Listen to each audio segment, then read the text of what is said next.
spoštovani gledalci, spoštovani starši in vsi, ki vas je naša prva oddaja prepričala, spet dobrodošli med nami. Tudi tokrat bomo govorili o tem, kaj vse lahko storimo, da bi bili naši otroci, pa tudi naša družina v celoti, čim bolje pismeni. Naša druga oddaja je v celoti posvečena pripovedovanju. V naši oddaji vam bomo pokazali nekaj praktičnih korakov, ki so primerni za vašega otroka, od rojstva naprej, strokovnjaki pa vam bodo spregovorili o pomenu žive besede.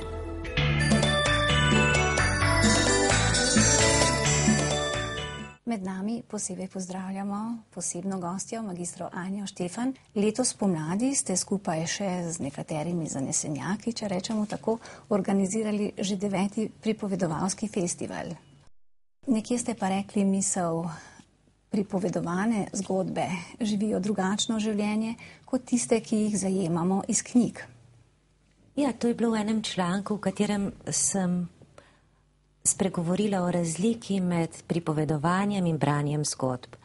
Oboje je v redu, ampak ko zgodbe beremo, jih beremo pač tako, kot so v knjigi zapisane. Se pravi, uporabljamo vedno tiste besede, ki jih ponuja knjiga. Ko pa pripovedujemo tako s tistimi besedami, ki nam same od sebe prihajajo iz ust. In moje izkušnje so take, da smo takrat, ko pripovedujemo, veliko bolj v stiku sami s sabo, z otrokom, veliko bolj se zavedamo tudi zgodbe in sploh celotnega dogodka. Takrat govorimo na način, da nas otrok, ki ga pač dobro poznamo, ker je naš otrok, res samodejno razume vse, kar povemo. Kaj pa mediji, ki so konkurenca živemu pripovedovanju? Živimo v času, ko je večina otrok deležnih zelo veliko zgodb. Zato je v otrocih manj tiste lakote, o kateri slišimo od recimo starih pripovedovalcev, tistih izpred 50 let. Čim je bil pripravljen zgodbo povedati, že so otroci utihnili in bili pripravljeni poslušati. Res je tudi, da mediji ponujajo zgodbo na način, ki je zelo udaren. Podobe so žive, hitro se vrtijo, hitro se menjajo kadri. Vse je podloženo z dovolj učinkovito, mogoče celo agresivno glasbo. Jaz kot živa pripovedovalka, kot recimo mama doma, pa imam samo glas. Ampak imam pa tudi svojo človeško prisotnost in mislim, da je v tem naša moč. Sprašujem se, kako razvijati zmožnost pripovedovanja pri otroku, če imamo kot starši do tega morda odpor, če ne pripovedujemo prav radi ali taki starši, otroka sploh znamo uvesti v svetove pripovedovanja na ustrezen način, kako naj bi to storili? Mislim, da se to da premagati. Recimo, če gre samo za pomanjkanje poguma, potem mislim, da se tu čisto enostavno, da se je potrebno opogumiti in poskušati. Če gre pa res za kakšen tak prav velik odpor do tega početja, zakaj bi potem to počeli? Zakaj ne bi počeli z otrokom raje tistega, v čemer uživamo? Meni se zdi to zelo bistveno. Vse nam ponuja tudi možnost, da se pogovorimo in včasih iz tega pogovora samodejno potem zdrsnemo v pripovedovanje.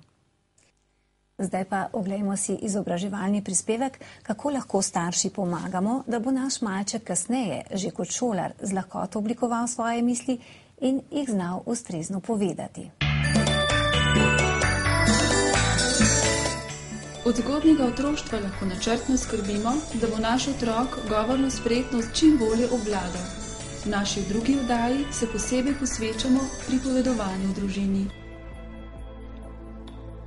K veselju do branja najzanesljiveje vodi veselje do zgodbe. Zgodbo pa bomo najbolj živo doživeli, če nam jo bo nekdo pripovedoval. Govor je mogoče najbolj prvinski izraz človekovega mišljenja, pa tudi čustvovanja. Vsi vemo, da kadar smo veseli, govorimo drugače, kot če smo jezni ali žalostni. Pravzaprav je govor tisto človekovo naravno sredstvo ali sposobnost, s katero lahko tudi drugi najbolje zaznamo, kaj se v človeku ali s človekom dogaja.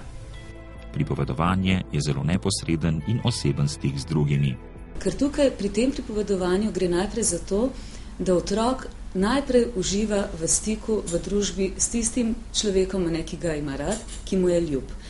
Zdaj pa starši velikokrat mislimo, da pač pri pripovedovanju si nismo toliko doma, pa mislimo, to moram jaz zelo lepo povedati, da bo za otroka dobro.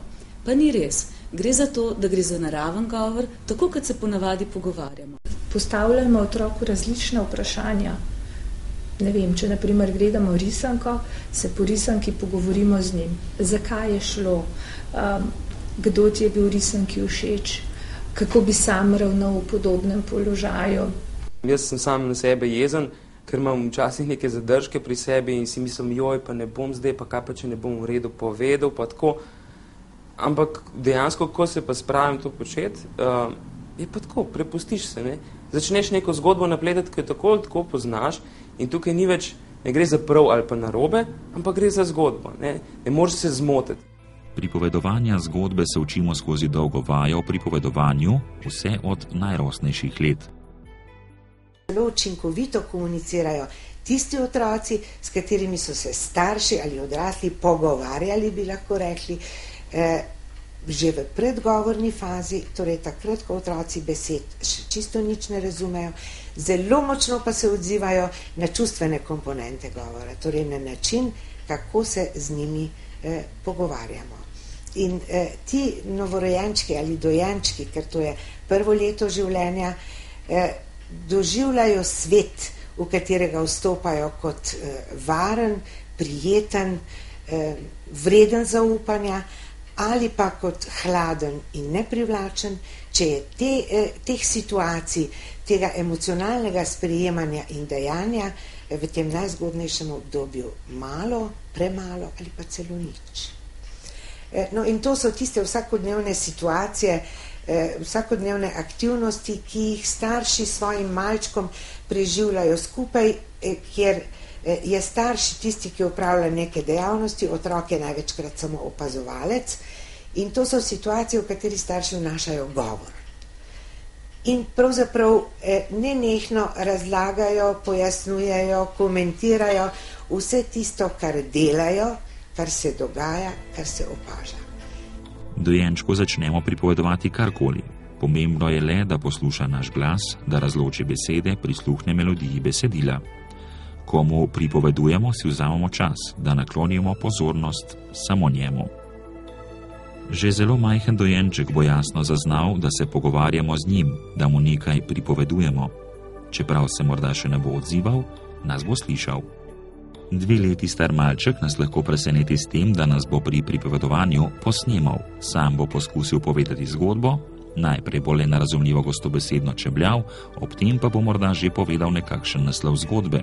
Zaznali bomo tudi, kdaj je njegove pripovedi konec. Pri otroku do 3 let bo zgodba na primer nastajala takole.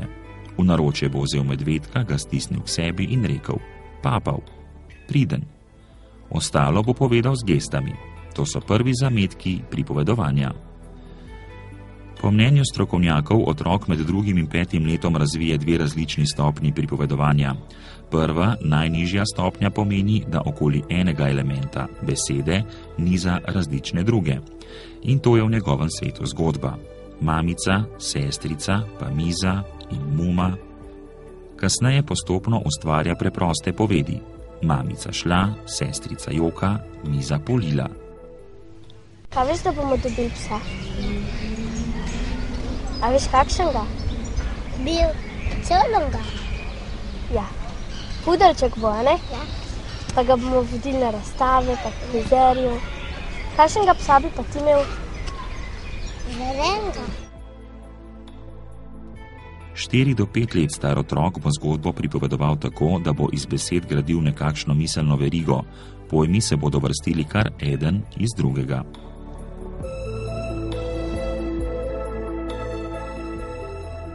Predšolski otrok že razume, da pripovedovalec ni del zgodbe, ampak jo pripoveduje. Zaveda se, da lahko poljubno izbira dogodke in osebe v zgodbi. Zdaj že lahko pripoveduje svojo pravo zgodbo. En starš, ena mama, en oče se rad uleže, recimo v poslu k otroku, pa potem skupaj se tam malce crklata, pa mogoče vmes še kaj drugega pogledata, pa otrok sprašuje, pa mogoče, ne vem, Boža recimo očeta po laseh, nekateri otroci zelo radi recimo med tem navijajo laske ali pa, ne vem, mogoče vzame kakšno igračko. Skratka, tukaj naj bo čim bolj spontano in tako, da nam je pri tem dobro. Zdaj, kdaj vemo, da otrok uživa? Takrat, ko je tudi nam lušten, ko se tudi mi dobro počutimo.